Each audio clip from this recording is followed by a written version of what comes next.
Hola, hola. Esta videocápsula tiene como objetivo que platiquemos un poquito del fundamento de dos equipos muy importantes en los procesos en general, pero lo vamos a enfocar a bioprocesos para que tengan esta base y conforme a esta explicación y a esta información que voy a compartir con ustedes, puedan realizar de mejor manera las actividades contempladas para esta unidad. Y vamos a iniciar con el mezclado. Esta operación es muy importante, pareciera ser una operación simple, una operación que no conlleva una complejidad de cálculo. Sin embargo, eh, depende mucho de los sistemas a los cuales nos enfrentemos. ¿Por qué?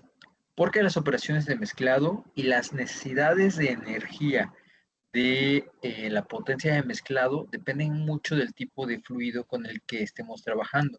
Si estamos trabajando, como generalmente sucede en bioprocesos, si trabajamos con fluidos newtonianos, realmente la operación de mezclado no es tan compleja en cuestión de diseño y de cálculos de parámetros para la construcción de estos sistemas de mezclado. Sin embargo, cuando entramos o nos enfrentamos a fluidos que no se comportan de manera newtoniana, es decir, a fluidos no newtonianos, como pueden ser los viscoelásticos, dilatantes, eh, pues se empieza a complicar un poco más porque debemos de considerar este comportamiento de los fluidos para determinar una potencia de mezclado adecuada. No siempre una potencia de mezclado alta significa un buen mezclado del sistema. Y vamos a ver por qué. Vamos a comenzar con lo más básico. Y dentro de lo más básico tenemos que pues el mezclado representa una operación. Vamos a notar por aquí. Te invito a que vayas haciendo tus notas conmigo. Es una operación que esta operación implica un objetivo primordial, y el objetivo que tenemos cuando realicemos esta operación de mezclado es reducir las desuniformidades que se encuentran en el sistema. Es decir, lo que queremos hacer es eliminar gradientes de concentración.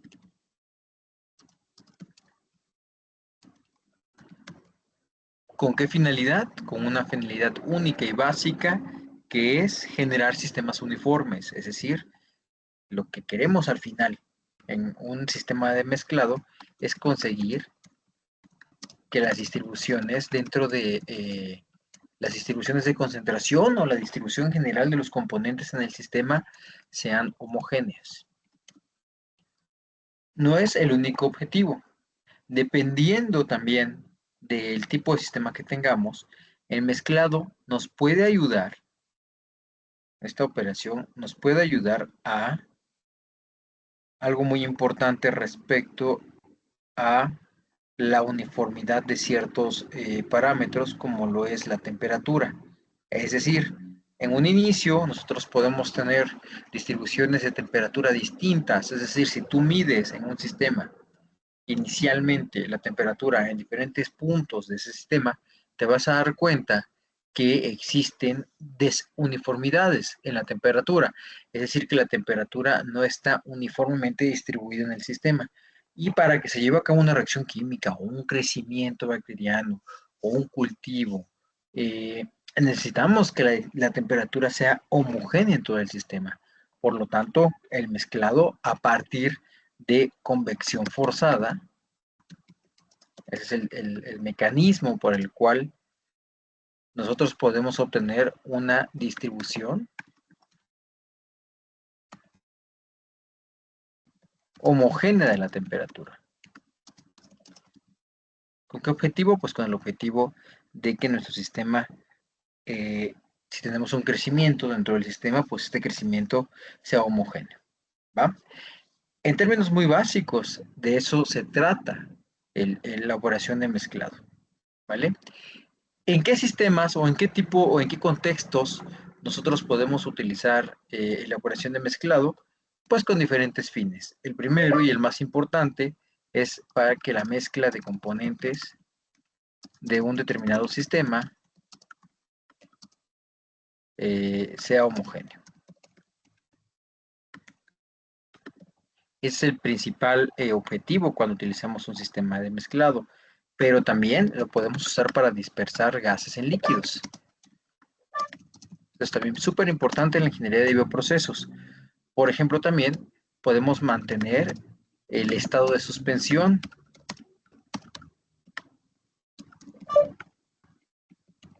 Por otro lado, podemos dispersar un líquido que no es soluble, es decir, un líquido inmiscible, para formar una emulsión. Y también podemos promover la transferencia de calor a través de la convección forzada. Si se dan cuenta entonces, el mezclado no es únicamente esta idea obvia que a veces tenemos, que únicamente se puede enfocar a distribuir concentraciones de forma homogénea en un sistema, sino que lo podemos utilizar para diferentes objetivos, dentro de los cuales y los que yo considero más importante, además de conseguir una mezcla homogénea de componentes, es la promoción de la transferencia de calor y la formación de emulsiones, ¿vale? Que es un tipo de mezcla en donde se requiere que el mezclado esté presente, porque cuando el mezclado ya no está, obtenemos la separación de fases. Y hay momentos en los que nosotros no queremos que exista una separación de fases, sino que exista la distribución de un componente no soluble dentro de un solvente. Y sí se puede hacer a partir de un mezclado. Y tenemos muchos ejemplos en nuestra vida cotidiana de emulsiones. Ahora bien, ¿de qué depende que nosotros logremos estos objetivos? De determinar adecuadamente la potencia de mezclado. Recordando que esta potencia de mezclado la podemos evaluar a partir de las ecuaciones de diseño de potencia de mezclado, así se conocen, ecuaciones de diseño.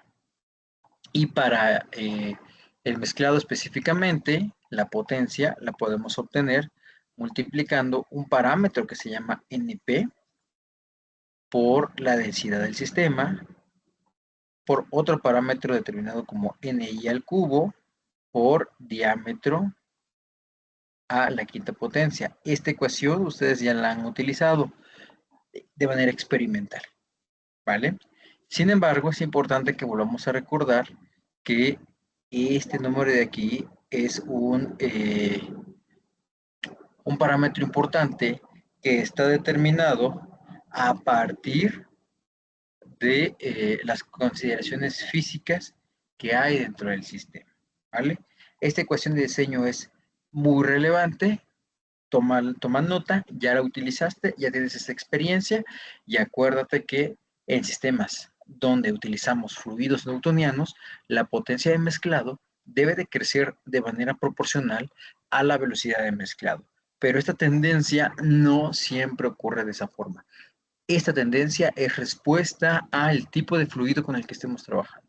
Y recuerda, no siempre una alta velocidad de mezclado significa que vamos a tener una mezcla homogénea, porque depende de el esfuerzo de corte. Eso es súper importante que lo tomes en consideración si tienes el caso de que te encuentras con un sistema que no es un fluido newtoniano.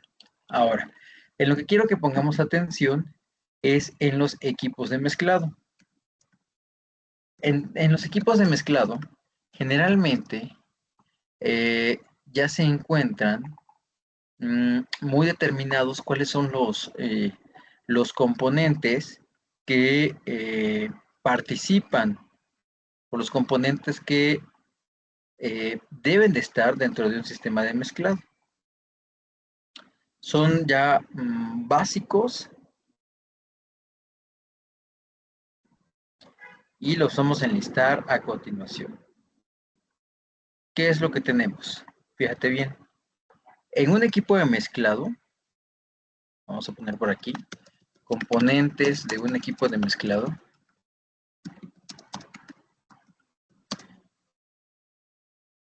Podemos tener los siguientes componentes básicos, indispensables. Un tanque, un agitador, por supuesto, un motor, que es el que va a dar el impulso para que exista este movimiento para el equipo, para el mezclado, un eje, ¿vale? Por aquí te voy a pasar una imagen. Vean, aquí tendríamos el agitador, que sería este que está aquí, este componente. Hay diferentes tipos de agitadores. Este pequeño que está por acá, te lo voy a señalar. Este que está aquí. Hay distintos mezcladores o agitadores y la elección del agitador depende mucho del tipo de sistema que tengamos. Por ejemplo, aquí tenemos un agitador de hélice. Ven, aquí está. Y el tipo de mezclado o el resultado del mezclado va a estar en función también del tipo de agitador que nosotros llegamos a utilizar. Esto que está aquí es el eje que nos ayuda a transmitir el movimiento desde el motor hasta el agitador. Tenemos aquí el motor, que es el que se encarga, pues obviamente, de darle el impulso a nuestro sistema. Tenemos también, además de esto, de nuestro eje, es muy probable que tengamos un sello que nos ayuda a, cuando cerramos el tanque, cuando cerramos el tanque, debe de haber un sistema que haga que selle la conexión que existe entre el líquido que está dentro del tanque y el motor. Por ejemplo, si nosotros, voy a poner por aquí un tanque que tengo por acá. Aquí tenemos este ejemplo. Tenemos ese tanque. Debe de haber un sello en esta parte que cuando se cierra la tapa del tanque, este sello no permita la salida o la expulsión de líquidos pues al motor y causemos o previene y evita que causemos daños al motor. También es importante que tengamos baffles o deflectores. Ahora te voy a explicar qué es eso. Baffles o deflectores y pues las tuberías de entrada y de salida del sistema, ¿vale? Ok, ¿qué es un baffle o deflectores? Una de las propuestas que podemos hacer cuando hacemos un diseño en los mezcladores es agregar baffles o deflectores, que no son más que láminas de metal de acero inoxidable generalmente que podemos colocar alrededor de nuestro tanque de manera vertical que nos ayudan a romper vórtices. ¿Qué significa eso? Cuando nosotros utilizamos el mezclado, es muy probable que aquí se hagan vórtices, aquí se hagan vórtices, aquí se hagan vórtices. Vórtices no es más que este movimiento como de remolino de nuestro sistema. Es un movimiento o un resultado digamos, esperado cuando hay un mezclado, cuando hay movimiento circular dentro de un sistema. Y entonces eso ocasiona que en estos puntos no exista un mezclado adecuado. Para romper esos vórtices, entonces es posible que nosotros coloquemos estos deflectores, los cuales nos ayudan justamente a la disminución de esas desuniformidades que pueden ocasionarse en algunos puntos dentro de nuestro sistema de mezclado. Ahora bien, como nosotros ya habíamos comentado, es muy probable que el resultado del mezclado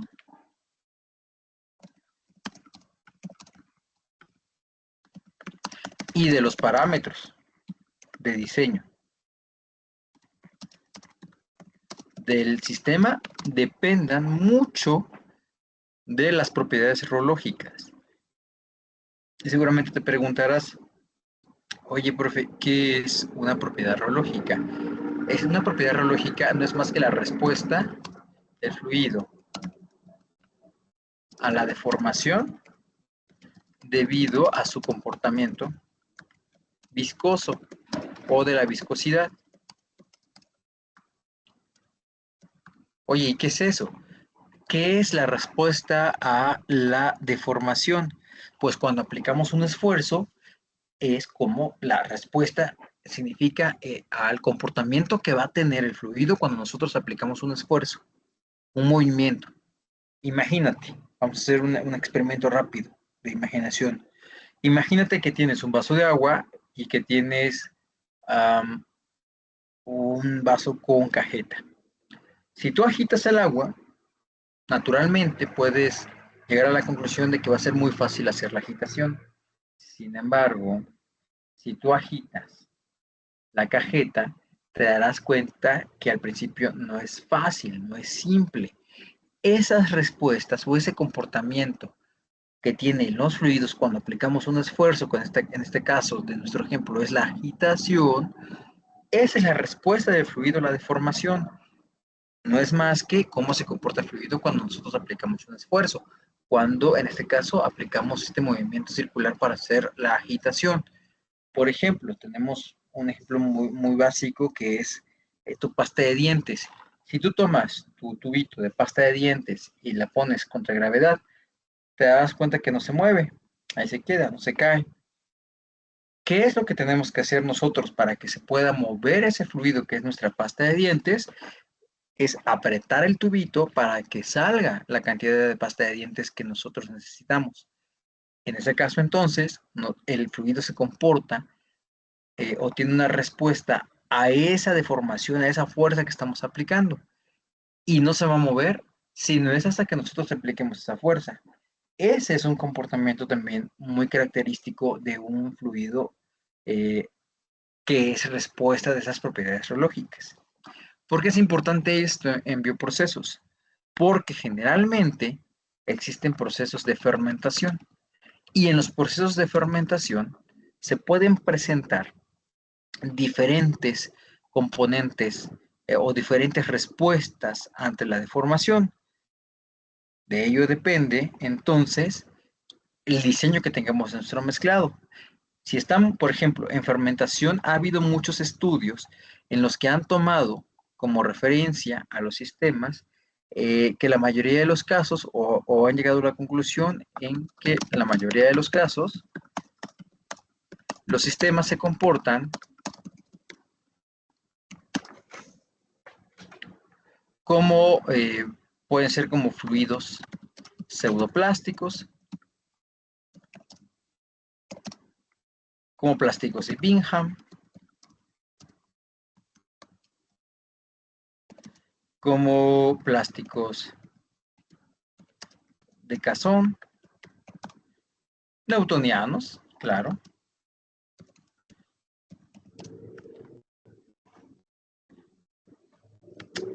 Y aquí quiero que presten mucha atención. Generalmente, en bioprocesos, es muy probable que nuestros flujos o fluidos, nuestros fluidos sean newtonianos. Específicamente, por ejemplo, en los caldos de cultivo diluidos.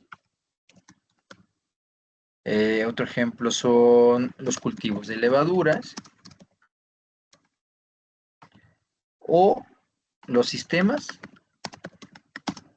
donde no haya formación de cadenas, como por ejemplo, no haya polimerizaciones.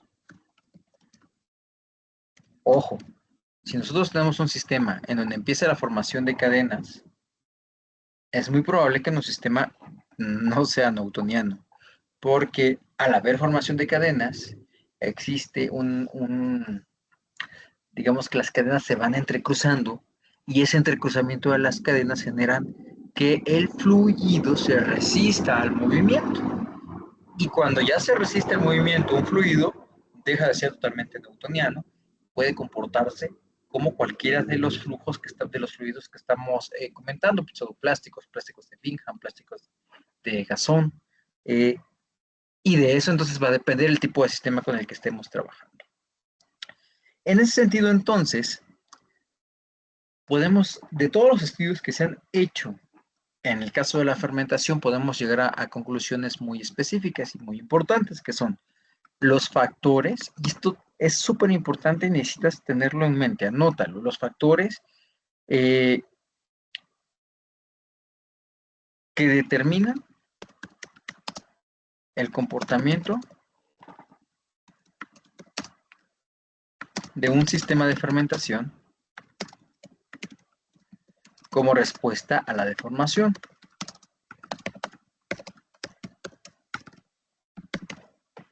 El primero de ellos, y muy importante, es el tiempo de cultivo.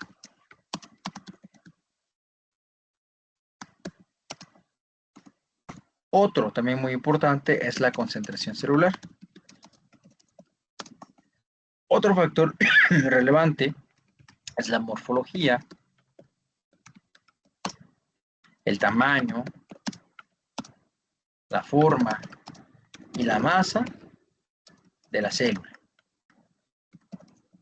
o del componente biológico.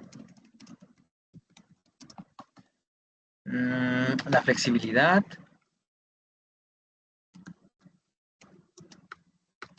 y capacidad de deformación de las células o del componente biológico.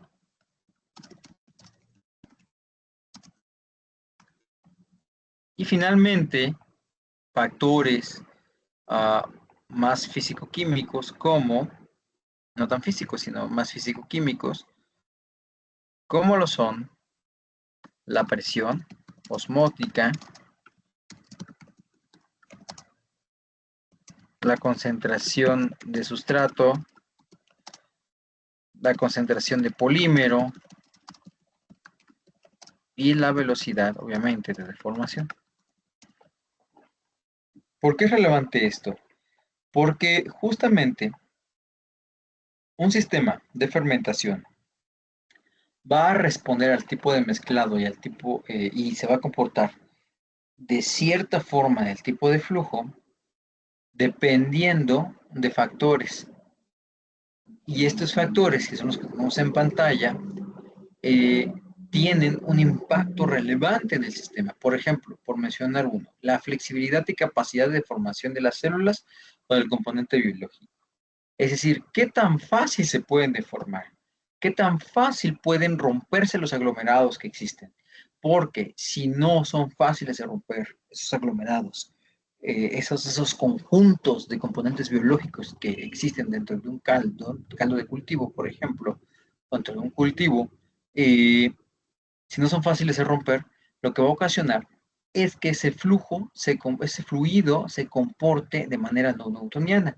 Y si se comporta de manera no newtoniana, va a impactar en la decisión que tengamos que tomar de saber si podemos aplicar mayor cantidad de potencia de mezclado o no.